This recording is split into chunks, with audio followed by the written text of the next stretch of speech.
What's up, everybody? In this video, I want to talk to you very simply about the power of full commitment. And actually, I'm not going to go very deep into why commitment is so important if you want to achieve your goal, whether that's your revenue goal or a transaction goal, whatever it is for you. Because I think that by now, most of us are familiar, if you're in the coaching, personal development, or if you own your own business, you know you have to commit yourself powerfully. So I want to give you a way to do it.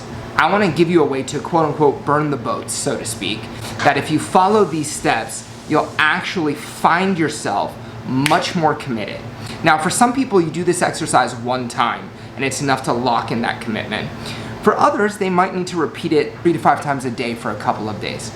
Whatever it takes for you, do the exercise, experiment. Don't be just a passive consumer with this video. I really want to invite you to do the exercise, because if you can harness this one exercise, the power of full commitment, that is going to take you so many places. So, just a quick checklist before we dive into the commitment, okay? A couple of things that you need to have before you think about committing yourself to that transaction goal, revenue goal, whatever it is. First and foremost, is your goal clear and specified? Do you know what you're going to commit fully to? Are you totally clear? I'm going to be making this much money, my business is going to be doing X, Y, and Z, etc. You must be clear. Your unconscious mind craves clarity.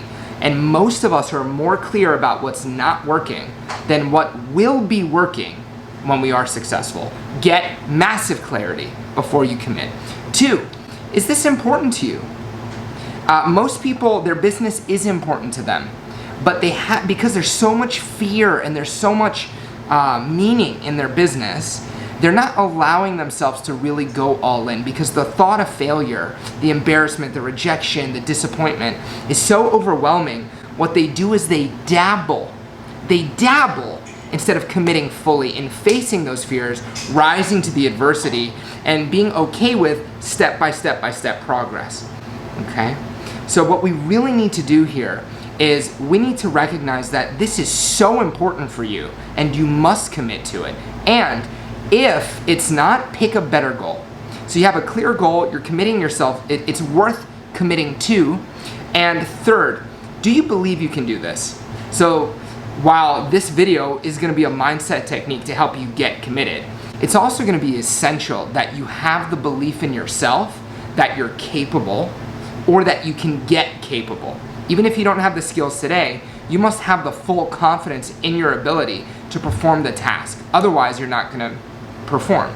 Self-efficacy is massive, and this is a great reason for you to come to coaching if you don't feel 100% certain in your ability to deliver on that goal. Next thing we want to do is start to transform your resistance. So you can commit to a goal, but let's say that you have resistance or self-sabotage or procrastination or fear of rejection that comes up. I'm going to label all of those under the umbrella of resistance. Anytime you find yourself not behaving the way that you know that is important or is in alignment with what you want for your life or your business, anytime you're out of alignment with your vision for your life, you're experiencing resistance. And all that resistance is a clash of inner desires. Part of you wants to go get new business. The other part of you is afraid of rejection. Part of you wants to sit down and make content and put it on the gram. The other part of you is confused and doesn't know where to start. So you don't like that feeling and you avoid that feeling. The key understanding here, and again, this is another amazing coaching outcome, is to learn that all parts are actually working with you. And what you want to do is you want to align with that resistance. And once you do that, the resistance, the thing that was stopping you, actually will help you propel you towards where you want to go in the future. So now that's the checklist, okay? Are you clear? Is this important to you? Do you have the confidence and the belief to back it up? You know that you can do this. Have you transformed your resistance so that nothing is standing in your way? And now it's time to think about something that you're naturally committed to. Okay, so now that we have the checklist out of the way, Now we want to model how does your mind actually create commitment in the first place. How do you have to think in order to commit yourself to something? And in order to do this, I want you to compare between one thing that you are committed to. So we all have examples of things we're committed to. It could be our health, making sure that our family is happy, healthy, that there's food on the table. Think about something that is an absolute must level standard. This is the way it has to be. And I want you to think about your business goal or your revenue goal. And you could even apply this to another goal that you have.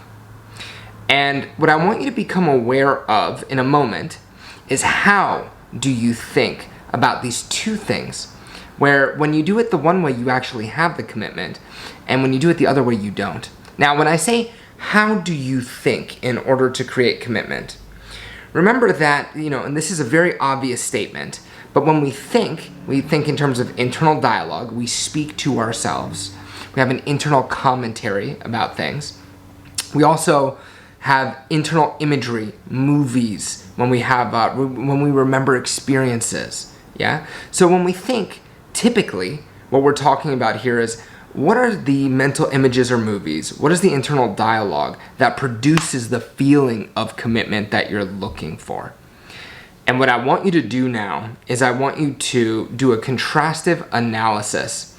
So in this video, you'll see a link to what we call a sub-modality comparison sheet. But all sub-modalities are qualities of that internal imagery or sound.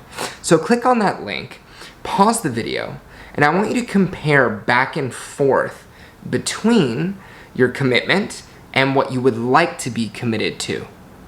And you'll notice that when you think about the full commitment, those pictures or movies are a certain size, they're a certain distance from you, they're a certain brightness, and that you speak to yourself in a certain way that allows you to be committed. And if you go back and forth between one and the other, you'll have a complete breakdown of how your nervous system creates commitment. So pause the video, click on that link, and do this now. And once you've done that, unpause the video.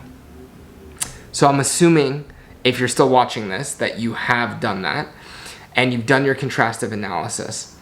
Once you have your contrastive analysis, start to change one at a time the items on the list from not being committed to full commitment. And as you do this, as you change the image qualities, the sound qualities, and the feeling qualities, suddenly that commitment will lock into place. What was not a commitment will lock into the place of full commitment for you. And if it doesn't, you simply need to compare and contrast. What are the qualities of a thought that you have that full commitment with, and lock that into place. And when you do, when you think about what you want to be committed in the same way that you think about something that you are fully committed to, that commitment will lock in. So do this exercise. Post your comments and your feedback into the comments section, and I may be able to help you or guide you as you're doing this. Give this a shot. Do your best effort here. Mastering this technique will give you so much freedom of how to run your own mind and be able to really get committed to what counts.